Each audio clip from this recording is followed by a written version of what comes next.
Saludando a todos ustedes hasta sus hogares desde esta cabina en Teleuniverso. Nosotros felices de poder conectar nuevamente en este inicio de semana con todos ustedes, donde vamos a estar analizando temas que están en la palestra desde una perspectiva médica, con salud sobre todo, señores, y acompañado de los expertos en estos temas. Pero antes de presentar a nuestra invitada del día de hoy, demos la bienvenida a nuestro psicólogo de cabecera, Allen Coley.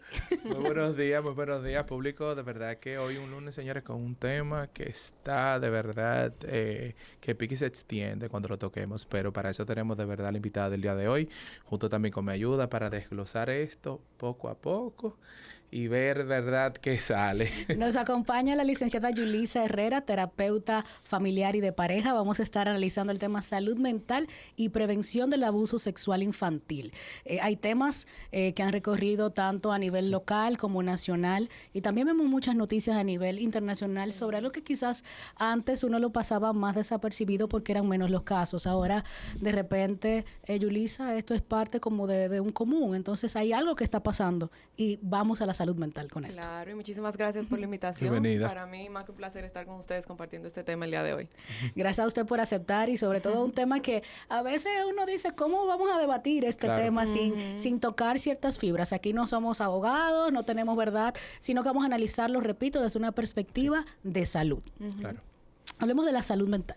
Iniciando con eso, ¿cómo infiere el hecho del desequilibrio mental en llegar a la parte del abuso? Sí, cuando hablamos de abuso y sobre todo de abuso infantil, es importante que hablemos del trastorno que hay detrás, que viene siendo la pedofilia como tal. Y cuando hablamos de pedofilia, es un trastorno sexual que se caracteriza por el placer y el deseo de yo como ser humano mayor de edad ante menores, sea fotos, sea físico, sea mental, pero es un deseo que no controlo, que puede a mí como persona que padece el trastorno causarme malestar, porque eso también es importante que lo definamos. No necesariamente la persona que lo hace está libre de sentir malestar luego de. Y hay personas que no sienten el malestar, que es importante que sea de una persona de 16 años o mayor y que el involucrado sea 5 años menor que 16. Sacamos de aquí cuando estamos a final de la adolescencia, dígase una persona de 16 con uno de 12 o de 13 años. Cuando estamos en esta etapa de la adolescencia, sacamos a estas personas del trastorno. Pero si yo tengo 16 o mayor de 16 años y mi deseo o placer sexual viene por una persona con una diferencia de 5 años, entonces ya podríamos estar hablando de un trastorno de pedofilia como tal. ¿Existen, digamos, trastorno, otra connotación a nivel psicológico que pueda llevar a eso? Sí, claro. Hay diferentes situaciones que te pueden llevar al placer o el deseo sexual por diferentes cosas, y por eso están las parafilias como tal, que son un sinnúmero de situaciones. Como también podríamos hablar de un trastorno de una persona antisocial o de un psicópata, que es el que conocemos, que en el DSM se llama antisocial, que también podría tener hasta cierto punto, más que el placer por el niño como tal, por hacer daño, independientemente sea niño, adulto, mujer, hombre o cualquier otro, o sea, más que del niño en general. En este punto sabemos que los niños son vulnerables, pero también sabemos que hay un exceso quizás del uso de la tecnología por parte de los adolescentes y menores. Entonces, ¿cómo también podemos quizás hacer ese balance como padres, como tutores, entre qué consume mi hijo, o también da la alerta de que está pasando algo con mi hijo, puede estar siendo abusado por todos los canales que tienen acceso? Claro. Yo venía escuchando justo esta mañana un podcast que decían que esto también detonó mucho luego de la pandemia, sobre todo justo por eso, por el uso excesivo. En cuando un niño se ve encerrado en casa, ¿qué hacían más los padres? El uso de la pantalla, obviamente, porque me vi sin colegio, me vi sin actividades recreativas, entonces tengo que poner a mi hijo a que haga algo. Y eventualmente no es un secreto que hay mucho detrás de estos juegos. Hay muchos pedófilos escondidos detrás de los juegos. A mí nunca se me olvida cuando yo trabajaba en el hospital, una mamá que parecía una mamá como muy encima de su hijo, como una mamá gallina. Y ella decía, lo que él está viendo, lo que él está escuchando en el iPad, yo lo necesito escuchar también. Y para ella era imposible que su hijo usara el iPad con un audífono. Y cuando su hijo estaba usando el iPad, independientemente de lo que estuviera viendo, ella tenía que escucharlo también. Es un modo preventivo de nosotros saber en qué están nuestros hijos. Porque si colocamos el iPad, si colocamos un audífono, si no sabemos en el mundo que ellos están desarrollando, pues eventualmente tampoco vamos a poder saber cuando hay una señal de alarma importante. Y antes, por ejemplo, ya cuando se da algo específico, como por ejemplo el niño se ve expuesto, ¿cuáles son las medidas que hay que tomar antes y después qué sucede? Es muy importante que tú hagas esa pregunta, porque algo que también es importante que entendamos es que esto sucede muy rápido y es muy delicado, porque el abuso a veces no siempre viene de un extraño. Normalmente, y en mi práctica, el abuso viene de una persona llegada al niño, por lo que el niño a veces no sabe diferenciar si lo que está sucediendo es un abuso o si lo que está sucediendo es algo normal o un juego, porque muchas veces sucede de esa forma también. Yo creo que es importante que desde muy pequeños tengamos una comunicación sana con nuestros hijos acerca de la sexualidad, sobre las partes adecuadas del cuerpo, sin decir palabritas que no son, sino esta es la vulva, este es el pene, estos son los senos, estos son tus brazos, como todas las partes del cuerpo. Sí. Que el niño pueda entender la importancia de respetar tu cuerpo, respetar el cuerpo del otro, de cuándo estamos irrespetando y sobre todo de la parte de no guardar secretos, sobre todo entre mamá, papá, los hijos, entre los adultos, que no hayan secretos entre los adultos, porque esto empieza desde ahí como un juego de no se lo diga a mamá, si pasa tal cosa, tú te premio con otra cosa y se vuelve un juego para el niño y eventualmente no puede identificar que lo que está sucediendo no está bien porque es algo normal, porque si yo desde muy chiquitica empiezo a tener secreto con mi hija, pues el secreto no es algo alarmante. Entonces yo creo que es importante que hablemos de sexualidad. Nosotros somos seres sexuados, venimos a este mundo por un proceso sexual y es totalmente normal y es importante que hablemos de esto porque pasa. Entonces yo no puedo omitirle a mi hijo que esto no le puede pasar, porque yo creo que la alarma de todo lo que está sucediendo, esto viene pasando de años y es una cosa enorme lo que hay detrás de todo esto, pero la alarma es que pasa y que no pasa en un extracto social específico, que pasa en todos los ámbitos y que si no se habla de lo que pasa, entonces ¿cómo mi hijo va a entender que lo que le está sucediendo es abuso? Y eso que usted dice es tan importante, el hecho de que pasa y que también qué sucede cuando eso está pasando desapercibido, porque estamos trayendo este tema porque lo hemos visto, se está hablando de él, vamos a orientar, pero deberíamos hablarlo hacia adentro sin que pasara, como usted dice, o sea, crear esa conciencia y ese hecho de conocerte, sobre todo en la edad de la adolescencia, de que sabemos que es el proceso propio donde las personas comienzan a experimentar esos cambios afectivos sexuales y de repente viene cualquiera y le habla a tu hijo y que las lo cree. Y que las estadísticas son altísimas. O sea, en la última película que sacaron acerca de todo esto, o sea, las estadísticas, o sea, los niños que se venden para fines sexuales generan más dinero que la droga, porque el niño yo lo puedo vender más de 5 veces en una noche y un paquetico de droga yo solamente lo vendo una vez. Entonces, las estadísticas son muy fuertes. ¿Y existen a nivel conductuales, por ejemplo, ya dado, digamos, el abuso, cómo se refleja? Sí, totalmente. Emocionalmente, el niño, cuando hablamos de la parte del abuso sexual, sobre todo, entendemos que en la infancia la sexualidad, las relaciones sexuales no ocurren en la infancia.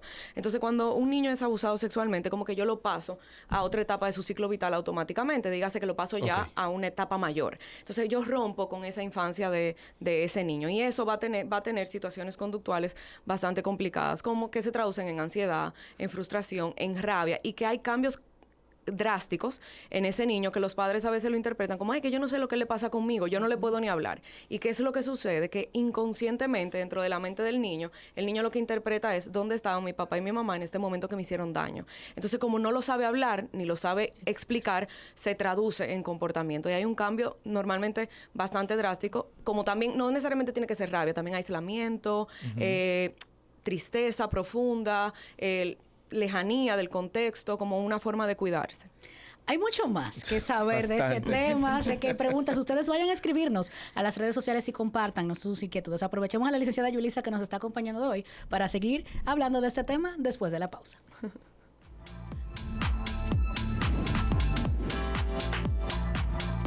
Continuamos en Saludando, conversando con la licenciada Yulisa Herrera, experta en terapia familiar, ¿verdad? También de pareja. Pero hoy estamos hablando del tema salud mental abuso sexual Claro. infantil. Es un tema así como que uno hasta se resiste mucho a tratarlo, pero que hay que hablarlo porque está pasando y necesitamos que los padres tomen conciencia, que los tutores Claro. estén alertas y que seamos quizá un poquito más conscientes de a qué están expuestos nuestros niños y adolescentes, porque ese niño, Yulisa, y ese adolescente que sufre un tipo de abuso, que no lo habla, que no se trata a tiempo, es un adulto, ¿verdad?, que entonces llega ya con traumas Sí, claro, claro. sin procesar. Claro, totalmente, que tiene mucha repercusión en su salud mental, que puede traducirse en muchísimas cosas, en la elección de la pareja, en su vida íntima, en su deseo o no deseo sexual. O sea, hay muchos traumas arraigados luego de un abuso.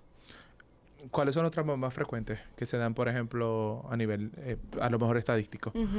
Estadístico, obviamente, puede haber o una hipersexualidad, o sea, hay veces que como esto sucede en un ambiente en donde yo no lo puedo controlar, lo que pasa luego de ahí es que yo sí, a partir de ahí voy a elegir con quién. Entonces se vuelve como un deseo sexual excesivo, como una necesidad, no un deseo, es una necesidad de relaciones sexuales excesivas. Esto puede pasar. O la anulación completa del miedo que me da a verme en este lugar íntimo, que se supone que es amor y que fui agredida. Claro. Eventualmente lo evito muy fuerte. O sea, caigo también como en el otro extremo de evitar. O uno u otro. Ajá.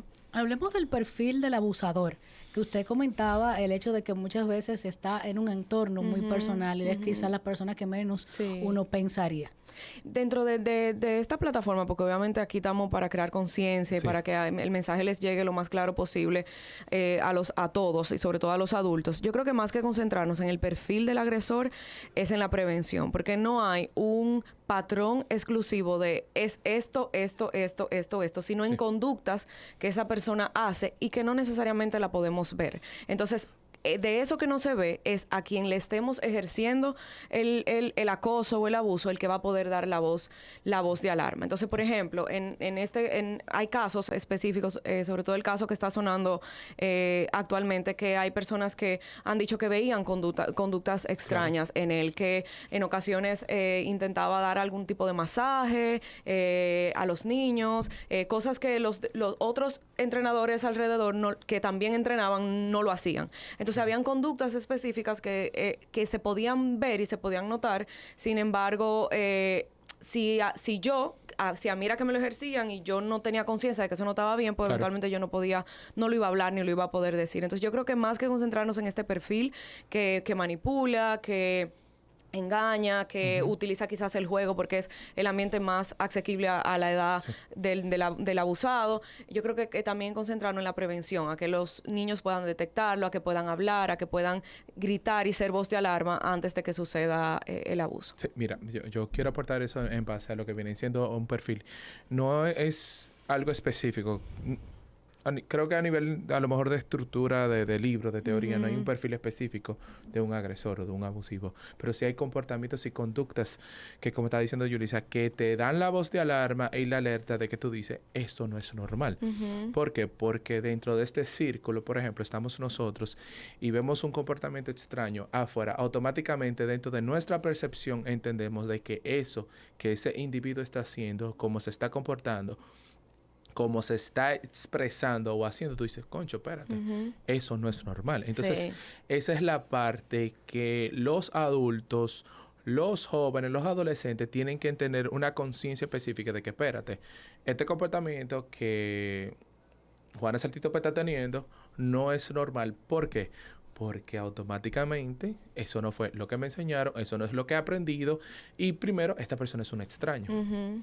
Estamos analizando dentro de los casos, ¿verdad?, que han salido a la luz pública, el tema de difusión y de multiplicar contenido de pornografía infantil, que de por sí ya viene siendo un delito, en eso basa la acusación. Esto, llevándolo también al tema de salud mental, ¿cómo afecta el consumo de pornografía tanto a los jóvenes como a ese adulto que la usa entonces para bajo un trastorno de repente? Claro. Yo obviamente cuando hablamos de la pornografía, no necesariamente infantil, yo siento que es es como que yo me ponga unos lentes que no tengan los aumentos, la realidad del asunto, en todos los aspectos, en duración, en placer, en todo lo que se ve en una pornografía infantil, infantil no necesariamente, en una pornografía, eventualmente no es la realidad. Igual pasa en todos los ámbitos. Ahora bien, si hablamos específicamente de esto, en el caso que salió ahora mismo a la luz pública, tendría yo que documentarme un poquito más para saber si realmente él lo hacía como un deseo propio de él o si era como una venta. No significa que una cosa esté mejor que otra, igual está mal, porque al final es pornografía y es trata y es mal, o sea, demandable, hay una exposición, todo lo demás. Lo que no sé si él propiamente podría estar dentro del trastorno de pedofilia o no, porque para ser pedófilo yo tengo que sentir el deseo y el placer por el menor. Entonces, en este caso no sé si era simplemente venta, porque le generaba un ingreso importante, o si había detrás también en él algo de ese placer por tocar menores, por estar con menores o por tener apetito sexual hacia menores. Ya tocando el tema de la pornografía. Una vez un adolescente o un niño, digamos, que fue expuesto a un contenido explícito de este tipo, ¿cuáles son, digamos, los conductuales que se puede dar y que puede causar? O sea, obviamente ahí tendríamos que analizar como casos específicos de cada niño, porque en cada situación hay cosas distintas. Pero a grosso modo igual, es un niño que va a tener situaciones que pueden desencadenar trastornos de personalidad, que pueden desencadenar a nivel emocional situaciones psiquiátricas importantes, que puede desencadenar una depresión, que puede desencadenar un trastorno bipolar, que puede desencadenar... Cuando hacemos línea de vida en pacientes con trastorno bipolar, con hasta esquizofrenia, con...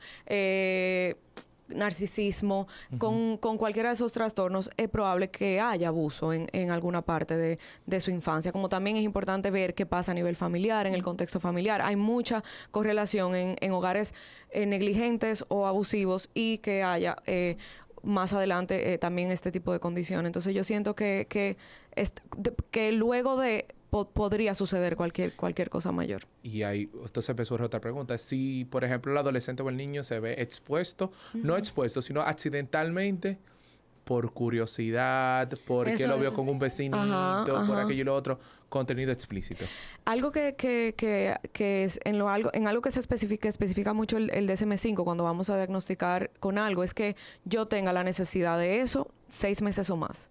Entonces, que yo me exponga una vez a este contenido, o sea, que yo lo vea, no me hace serlo. Ahora, que yo lo necesite ver durante 6 meses o más, entonces ya sí se vuelve parte de una condición. Y eso te puede crear, o le puede crear, por ejemplo, una tensión o un desarrollo a nivel cognitivo de que, oye, lo que vi me gustó tanto que lo quiero seguir viendo. Claro, pero ahí entonces cuando hay una educación sexual sana, entonces yo puedo hacer la diferencia. Pero cuando no lo tengo y tengo algún tipo de trastorno, entonces ahí es donde la línea no me permite verlo de manera sana y decir, no, espérate, este no es el contenido que yo me gusta, tengo que consumir. Yo siento que es aprender o educar a nuestros niños en el hecho de poner límites y en esa educación sexual también le va a ir generando la parte de conciencias, como usted dice. Totalmente. Entonces, ¿qué hacer en este punto ustedes, usted como terapeuta, ustedes que acompañan en esos padres para... ¿Qué herramientas deben ellos tener? Entonces, con ese adolescente que decide, ¿verdad? Ver, consumir el tipo de contenido sexual no apto para su edad. Que vayan a terapia, urgente. Que no le den larga, que no están solos, que es un proceso que definitivamente puede tener muchísimo éxito si se trata a tiempo. No satanizar, no eventualmente crear ese morbo detrás, sino más bien, esto es lo que pasa, vamos a buscar la solución y vamos a buscar la ayuda porque hay tratamiento, porque hay acompañamiento que a tiempo puede ser una prevención bastante interesante, no solamente psicológico, sino también psiquiátrico en el caso de la pedofilia, y que tenga el acompañamiento adecuado. Yo entiendo que es bastante importante, porque aquí estamos viendo como que todo en un 360, aprovechando el momento, pero también que los padres se eduquen. Porque estamos hablando de educar a los niños, pero quizás estamos ante una sociedad de padres que no está educada. Totalmente. Que todavía tienen el temor de hablarle a sus hijos de este tema. Totalmente. Digamos que se extiende mucho más allá. O sea, se extiende a esos niveles porque... venimos, hay que ver primero también de la generación que los padres tengan pero hijos. ese tema, como nos vamos a extender un poquito, vamos a hablarlo después de la pausa. Claro.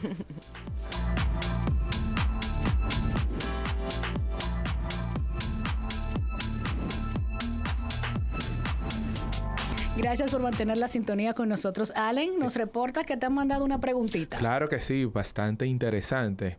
Entonces, la pregunta dice, ¿puede ser que una persona abusada cuando sea adulto repite ese mismo patrón? Sí, puede ser. Como puede ser, como cuando analizamos patrones importantes o sea, perfiles importantes que salen a la luz pública y que se analizan, Claro. hay una base de historia que tiene una gran repercusión en lo que la persona hace hoy en día. Historias de abusos previos, historias de padres abusivos y negligentes, en donde ocurre en ese cerebro de esa persona un aplaneamiento emocional, y desde ahí yo me relaciono desde provocar dolor. Porque es tanto el dolor que me hicieron que eventualmente yo aprendo que amor es dolor, y me relaciono desde ahí. Y me relaciono desde provocar dolor a las personas con las que tengo algún tipo de vínculo. A ver cuál de las dos priorizo. Yendo ya a esa parte de los adultos, para concluir ahí, el tema de los adultos que todavía hoy no se atreven a hablar de ese tema y quizás están padeciendo los efectos de un trauma, que pueden quizás compartirlo y dejarse acompañar.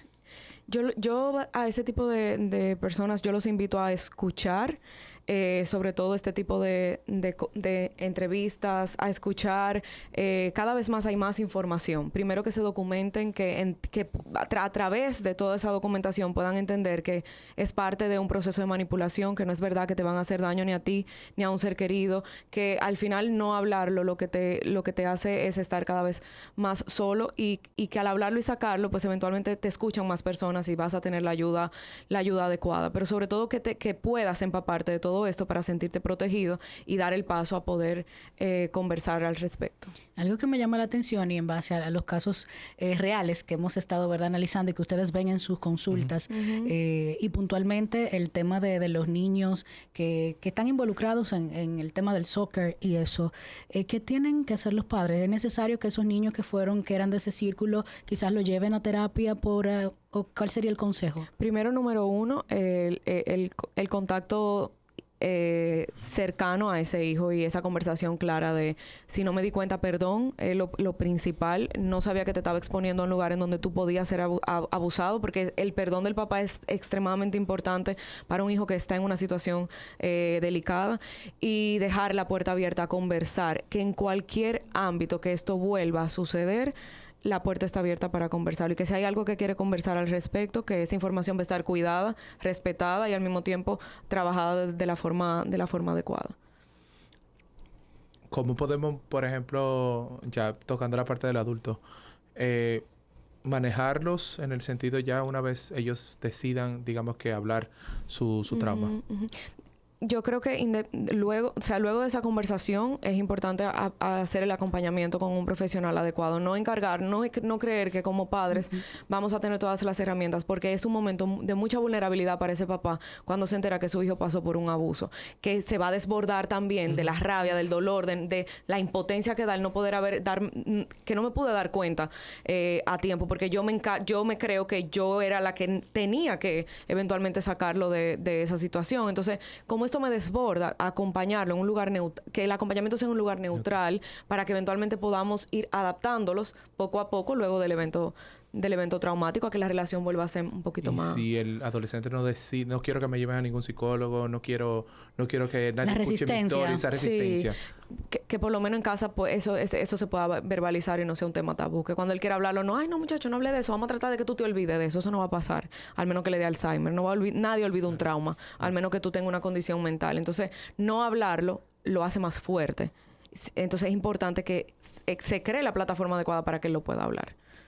¿Y dónde encontramos esas plataformas, esos acompañamientos con ustedes? ¿Dónde podemos buscarlos? ¿Dónde podemos llamarles? Claro. Bueno, yo estoy en Benestare, en Villa Olga. Es un centro de atención psicológica integral en donde tenemos actualmente más de 15 especialistas de diferentes áreas. Así que allá podemos darle el acompañamiento necesario y adecuado para estos redes procesos. Sociales, por favor. Claro, mira, las redes sociales de Benestare es benestare.rd.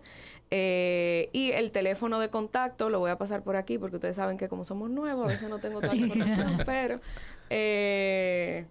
829-470-9292. Así que ahí están los contactos. No queremos despedirla sin antes poder ver de una manera rapidita quizás qué otros. Ahora los niños casi están que el regreso a clases, que sabemos todos los desafíos que enfrentan los padres de hoy, donde quizás ellos sí tienen a su hijo en esa burbuja, en esa educación en casa, pero cuando llegan a las áreas comunes, pues tienen que estar en contacto y normal ese contacto social. Entonces, ¿cómo los padres pueden sobrellevar estos nuevos desafíos en la crianza que enfrenta el mundo actual? Sí, yo sé que a veces que podemos caer como un poquito como en el otro extremo de querer sobreproteger y también la sobreprotección, si nos ponemos a hablar de eso, trae otras repercusiones a nivel social. Ese es otro tema, vamos a hacer otro programa de eso. Porque eventualmente ese niño va a vivir en un mundo real que pasan todas estas cosas. Entonces yo creo que volviendo a la parte de cómo iniciamos el programa, yo creo que volver a recapitular la parte de hablar de lo que de verdad está pasando. Y a modo de prevención, no a modo de miedo ni de asustar. Y sobre todo dejar esa confianza de si pasa algo que tú no te sientas cómodo, conversalo conmigo y vemos cómo lo solucionamos. Y es el día a día que te va a ir dando la calma de que tu hijo está tomando en cuenta todo lo que le has enseñado y eventualmente cuando se presentan situaciones de este tipo te la comunica, te las dice. Entonces eso también te va como calmando y te va haciendo sentir tranquilo dentro del proceso. Claro.